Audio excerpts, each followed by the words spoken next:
Hi guys, Mars and Filter here. For today's video ay papunta po kami ng Cebu. Ayan, papunta na po kami nito sa North Pier 4 dahil ang sasakyan namin ay to go travel Masagana. Mabilis lang aming biyahe dahil madaling araw ito at wala pang traffic. Pagdating namin sa terminal ay kumuha na rin po ako kaagad ng terminal fee. And 104.50 po per person ang terminal fee sa To Go Travel. Dahil mabigat ang aming bagahe, kumuha na lang kami ng porter dahil yung room namin sa barko ay nasa second floor pa at medyo mabigat yung mga bagahe namin. So ang nabayaran po namin sa porter is 500 pesos. After malagyan ng room number ang aming mga bagahe ay diretso na ito sa X-ray area at ang porter na ang bahala ang maghatid nito sa aming room.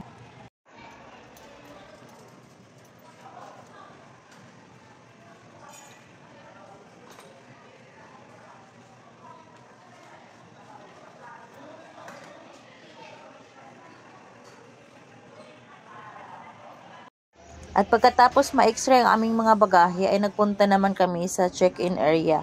Mabilis lang ang sa check-in area, ipakita lang ang inyong mga ticket at ID.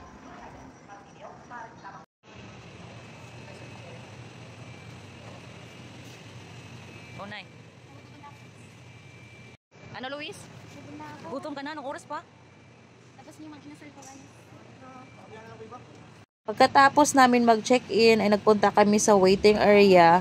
1 oras lang kami dito naghintay at nung mag 6 AM na ay pinaakyat na kami sa barko.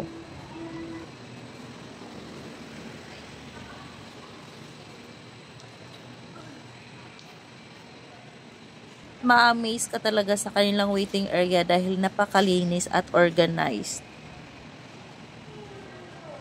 At ito na yung way papunta sa barko. Bago pala kami umakyat sa barko guys, ay may canine dog na pinaamoy muna yung lahat ng mga backpack namin or yung mga bitbit naming mga gamit.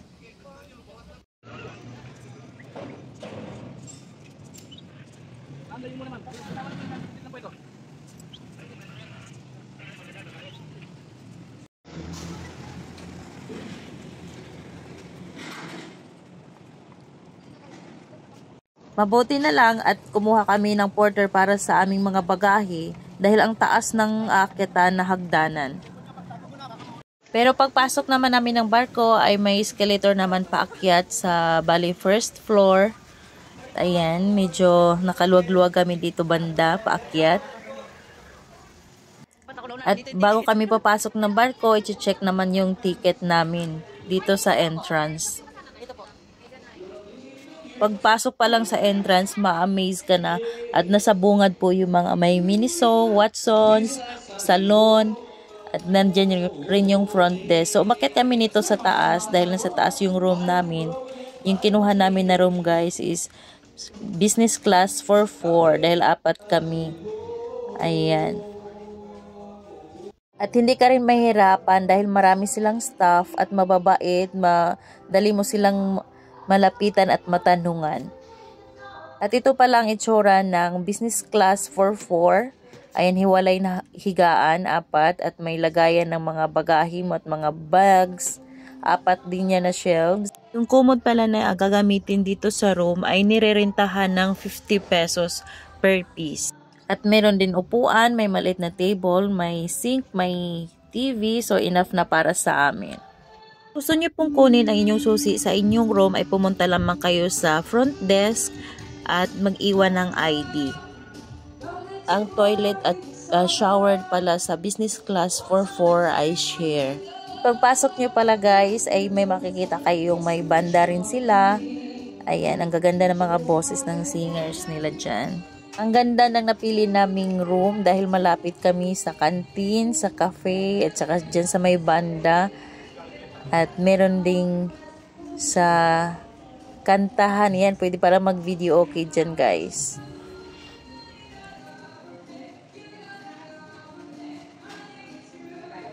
At umakyat pala din kami dito sa deck, yung sa pinakataas.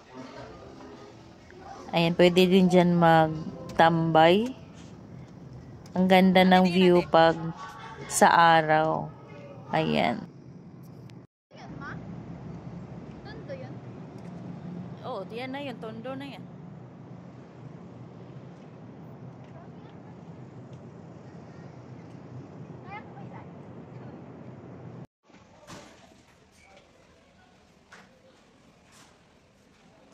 Doon tayo, baba tayo.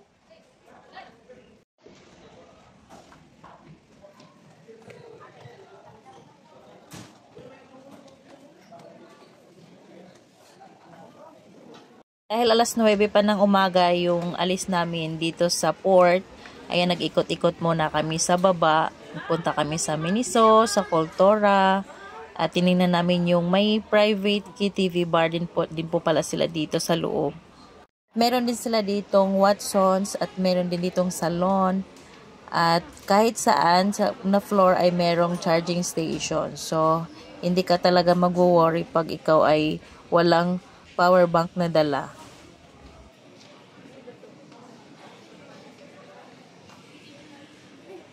So, dito na part, dito makikita yung private KTV bar. So, bago po nyo mabuksan yung room, kailangan nyo magpa-assist sa front desk.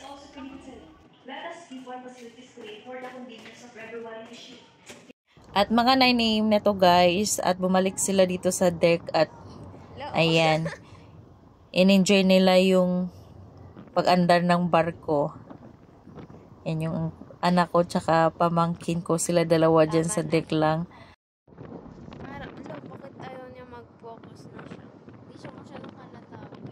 Pero parang nakalutang, oh. Tingnan mo. Oh, di ba? Tingnan mo. Parang siya. Marisenara. Umaulo. Gulat na ako. Kita mo, natutulog ako.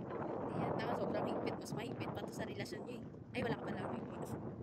Habang nakaandar yung barko, kami ay nakatulog. Mga 3 PM ay nagising kami at nag-snacks kami dito. Bumili kami ng coffee at saka bumili rin kami ng mga cakes for snacks. Ayan. Mura lang din yung mga prices ng mga bilihin nila dito guys. White Choco Blitz. White.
Di ba daan si mama?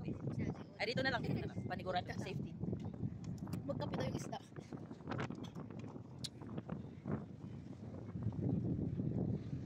Yung ininam ko, frappuccino. Pero yung amoy ng tikay ko, parang ito siya.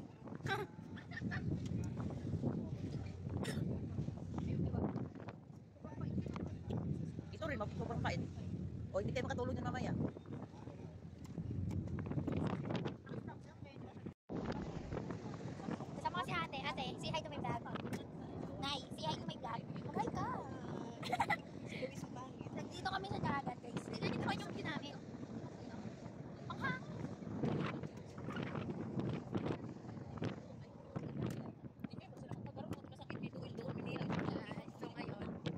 kami sa bangka. Barko.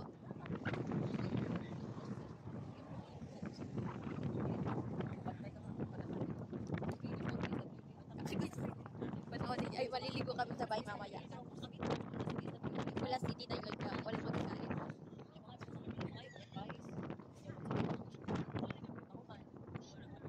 Kapag pa sa location sa lalaki ba? Sa taga-asa.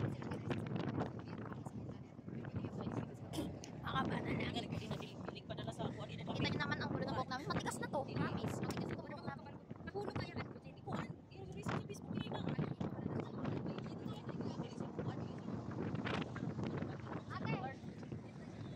So yun guys, lalakad lang kami. Nasa Tugog po kami, Tugog. Pangaba niya yung siya, ganyan po.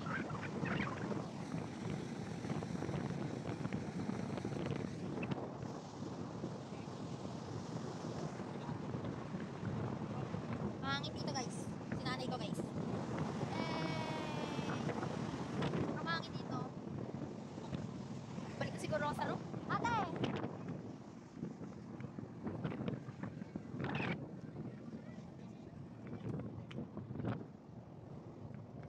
Ma.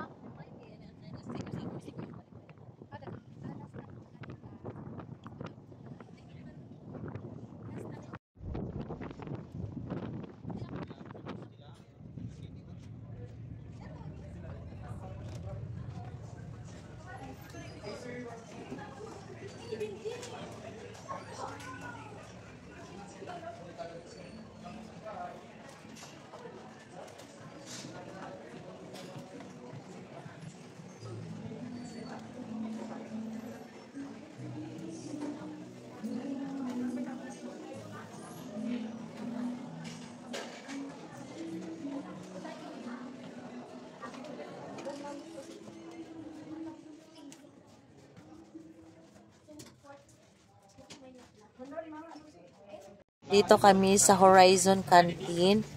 Ayan yung dining area sa business class na room. So, separate yung iba't ibang rooms ang inyong kukunin. So, iba't ibang area din yung dining area nyo. Talaga sa aking na pinaka nagustuhan sa barko ng Tugo ay napakalinis at ang organized.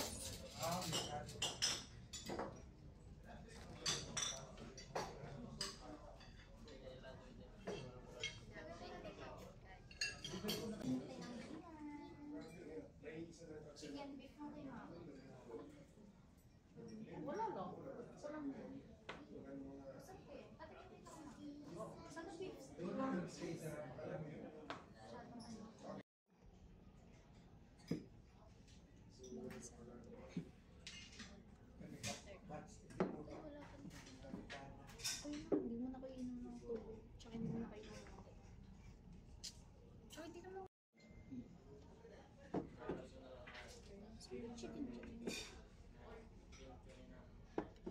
Baka baliktad ba? Ito yung beef. Ganun na lang mga sarap bukas. Hindi na lang pag-alis natin.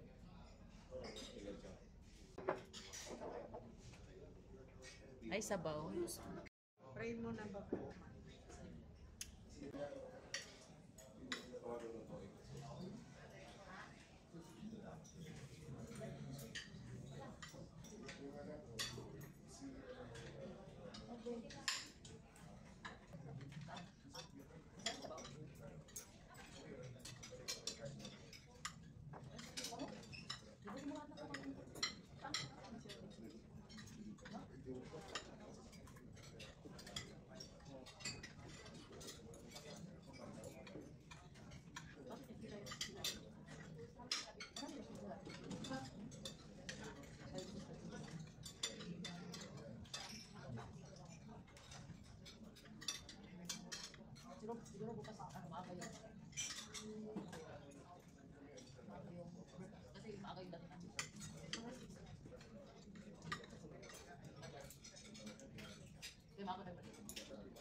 At after dinner ay bumalik ulit kami sa aming room para magpahinga dahil by 8 p.m. ay meron silang acoustic band na aming inaabangan.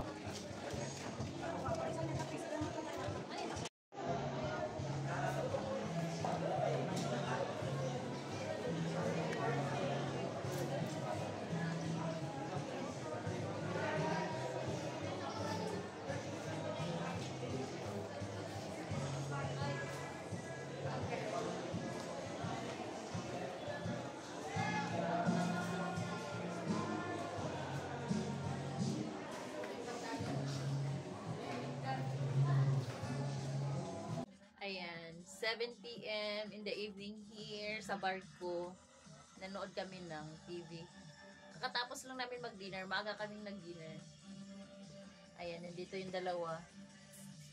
Nagsitayuan kami kaya medyo maganon yung barko. Tapos ganyan ulit. Parang gumilig, gilid-gilid.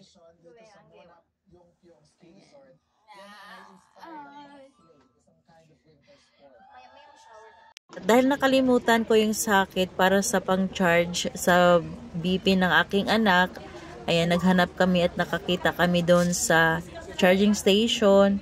Ayan, dyan ko na lang siya kinuhanan ng BP niya. So, kahit nasa galaan, kailangan pa rin i-monitor yung health condition ng aking anak. Ayan, kahit saan dala-dala namin yan. Sa mga oras na to guys, ay mga 8 p.m. na to at nanood kami sa acoustic band. Nagaganda ng mga boses ng mga singers. At 7 a.m. na po ito ng Monday. So, isang oras na lang at nakarating na kami sa port ng Cebu. Dahil expected namin na dadaong yung barko sa Port of Cebu ng 8 a.m. ng umaga.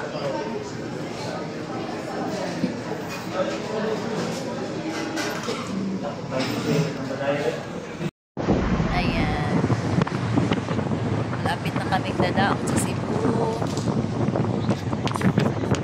Hello! Alas 6 na lang umaga guys. Isang oras na lang.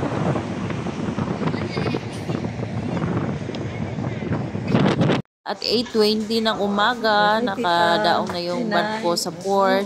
At ayan, nakapila na kami. Nag-antay na kami na mabuksan yung pintuan palabas ng barko. At finally, bababa na kami nito guys. Ayan. So, ang next, naman namin destination is Simala. So, thank you for watching guys. See you on my next video. Bye!